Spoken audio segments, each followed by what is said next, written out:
Evening guys, how are you? Missed you so much. I see alhamdulillah that some of you started to interact through Facebook, like Muhammad Latest, Yusuf, George. They started to follow their lessons and they started to communicate with me. And I'd like to thank Muhammad Latest first of all because he sent the answers of the vocabulary practice inbox to me, and alhamdulillah all of them are correct. Because that I saw that it's enough to post his answers on Facebook as a guide for you to check your answers if you answered the practice of the vocabulary of lesson 17. So now let's proceed with the next step, which is the comprehension scale of this lesson, which is fact and opinion.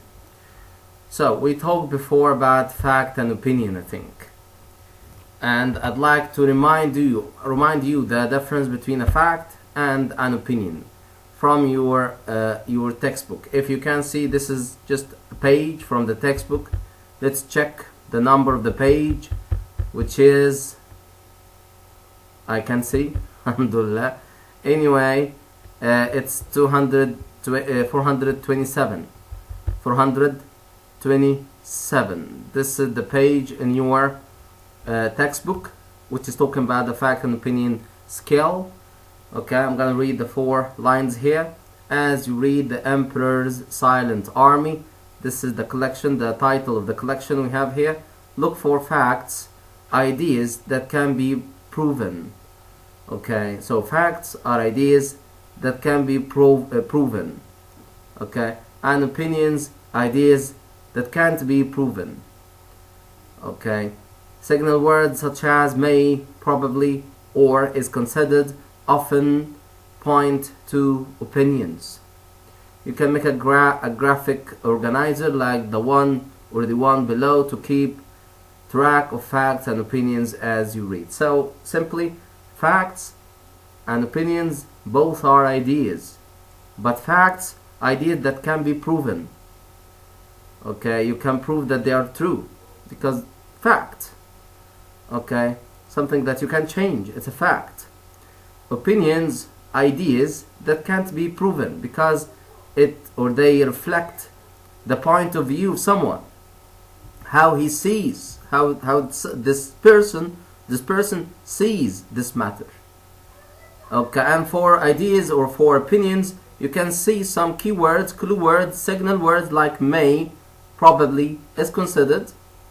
Okay, that they reflect opinions.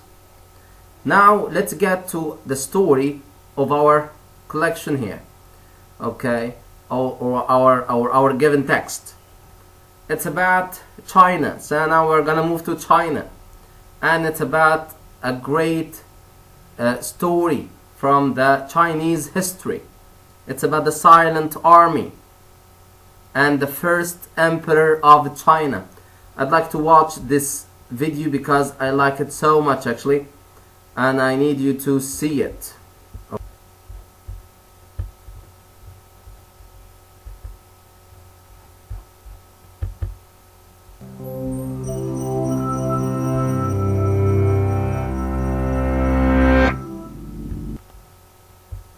Let's watch together. What happens after death? Is there a restful paradise? An eternal torment? A rebirth? Or maybe just nothingness? Well, one Chinese emperor thought that whatever the hereafter was, he'd better bring an army.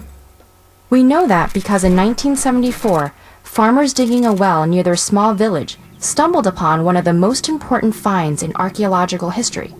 Vast underground chambers surrounding that emperor's tomb and containing more than 8,000 life-size clay soldiers ready. So, the story is talking about this life-size soldier that were found under the ground of China in 1974. I'd like you to write down the information that you listened to while watching the video, because I'd like you to classify the information into 2 types, either facts or opinions. This is the task I'd like you to do while watching. This is the purpose of reading, or reading purpose. I'd like you to set before starting watching this video. So you're gonna listen or gonna hear a lot of pieces of information. Some of them are opinions, some of them are facts. So I'd like you to classify and to be ready, because I'm gonna check with you your answers. Let's proceed. For battle. The story of the subterranean army begins with Ying Zheng, who came to power as the king of the Qing state at the age of 13 in 246 BCE. Ambitious and ruthless, he would go on to become Qing Shi Huangdi, the first emperor of China, after uniting its 7 warring kingdoms. His 36-year reign saw many historic accomplishments, including a universal system of weights and measures, a single standardized writing script for all of China, and a defensive barrier that would later come to be known as the Great Wall. But perhaps Qin Shi Huang dedicated so much effort to securing his historical legacy because he was obsessed with his mortality. He spent his last years desperately employing alchemists and deploying expeditions in search of elixirs of life that would help him achieve immortality. And as early as the first year of his reign, he began the construction of a massive underground necropolis filled with monuments, artifacts, and an army to accompany him into the next world and continue his rule.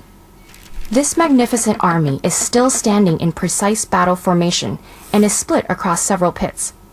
One contains a main force of 6,000 soldiers, each weighing several hundred pounds. A second has more than 130 war chariots and over 600 horses. And a third houses the high command. An empty fourth pit suggests that the grand project could not be finished before the emperor's death. In addition, nearby chambers contain figures of musicians and acrobats, workers and government officials, and various exotic animals, indicating that Emperor Qin had more plans for the afterlife than simply waging war.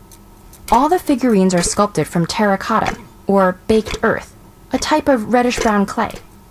To construct them, multiple workshops and reportedly over 720,000 laborers were commandeered by the emperor, including groups of artisans who molded each body part separately to construct statues as individual as the real warriors in the emperor's army.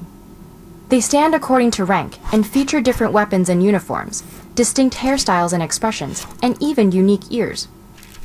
Originally, each warrior was painted in bright colors, but their exposure to air caused the paint to dry and flake, leaving only the terracotta base. It is for this very reason that another chamber less than a mile away has not been excavated. This is the actual tomb of Qin Shi Huangdi, reported to contain palaces, precious stones and artifacts, and even rivers of mercury flowing through mountains of bronze. But until a way can be found to expose it without damaging the treasures inside, the tomb remains sealed. Emperor Qin was not alone in wanting company for his final destination. Ancient Egyptian tombs contain clay models representing the ideal afterlife. The dead of Japan's Kofun period were buried with sculptures of horses and houses, and the graves of the Jana Island off the Mexican coast are full of ceramic figurines. Fortunately, as ruthless as he was, Emperor Qin chose to have servants and soldiers built for this purpose, rather than sacrificing living ones to accompany him, as had been practiced in Egypt, West Africa, Anatolia, parts of North America, and even China during the previous Shang and Zhou dynasties. And today, people travel from all over the world to see these stoic soldiers, silently awaiting their battle orders for centuries to come.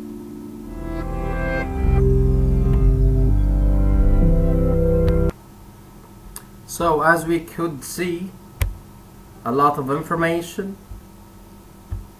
I'd like you to classify. Do you remember any? Let's discuss what you heard, and you can pause the video and you can just replay the video more than once to be able to catch as much as you can of the information mentioned. It's about the first emperor of China, Ying Zheng, and what he did to unify the 7 warring states of China. Maybe he did that for, of course he was ruthless, as we took in the last lesson, with no mercy, savage. Maybe he unified these states for more power, or maybe for the sake of people. We don't know. Then he accomplished a lot of achievements. The first system of writing in China, the defensive Great Wall of China, then a way of measurement. Then actually he didn't stop at that limit, but he looked to what afterlife. So he prepared this massive army, okay, big, large chambers, underground chambers, where he had a life-size soldier or a life-size army in the order of battle, okay, and other things. This is, and also in a part of the video, that it wasn't, there's something common between this emperor and many other civilizations, or between the Chinese civilization and many others, that they shared this point of afterlife. Now, think of opinions and facts. Let's start with facts. What's the first thing that comes to your mind from the beginning of the video? Yes, Yang Tseng, the first emperor, he unified the 7 states into an empire, the Chinese Empire. Okay, so we can see what I wrote. Oh, I started with something else. Underground chambers were found underground accidentally by farmers in 1974, and this is a fact. It's not an opinion. Then, 8,000 human-sized clay soldiers were found in precise battle shape. They were made of terracotta, and terracotta is reddish-brown clay. Reddish-brown clay. I think you know the clay. Okay, it's baked, as she said, baked ground, or it's So terracotta by 720,000 laborers, and laborers means workers. Also, this is a fact. Then we move to a new one. Yang Tseng unified the 7 states into the Empire of China and became the first emperor, and also made a lot of accomplishments, as we mentioned some of them.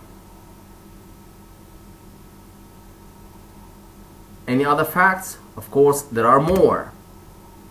Many people shared the same belief of afterlife with the Chinese, like the Egyptian people, the pharaohs, people of the Mexican shore or Mexican island.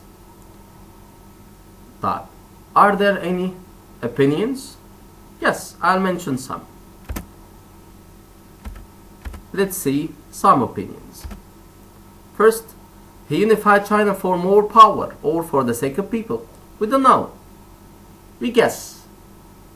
Okay, why? I want to ask you, why do you think that emperor did so? So maybe for more power.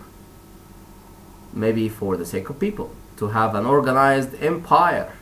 A very big empire organized for people. To make them live better. Maybe. We don't know. Also, he built that clay army as he believed in life after death. Also, this is a point of view. We are not sure of it. Okay?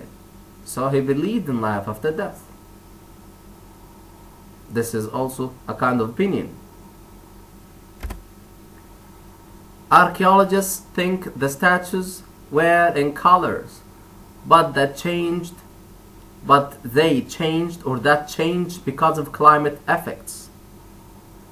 Also, they think, they are not sure of it, but they think because of some traces they think that the statues were colored, but they changed because of climate effects. Of course, now we need to apply what we have learned in this video about this comprehension skill, facts and opinion on something we have. I'd like you to open your practice books. Lesson 17, page 193, The Emperor. You have this text, 193, The Emperor. This is your homework for today. I'd like you to look at that text, or at this text, and I'd like you to classify what you read. Either it's a fact or an opinion. Watch this video again and again to be able to understand the difference between a fact and an opinion, and to be able to answer your homework. Please follow the Facebook videos. Do your part of the job, because by just keeping silent, you're wasting your own time. We are proceeding. You're wasting your own time. So please pay more attention. This homework is for Tuesday, inshallah. I'll check it on Tuesday to give you time to watch the video and to study and to answer.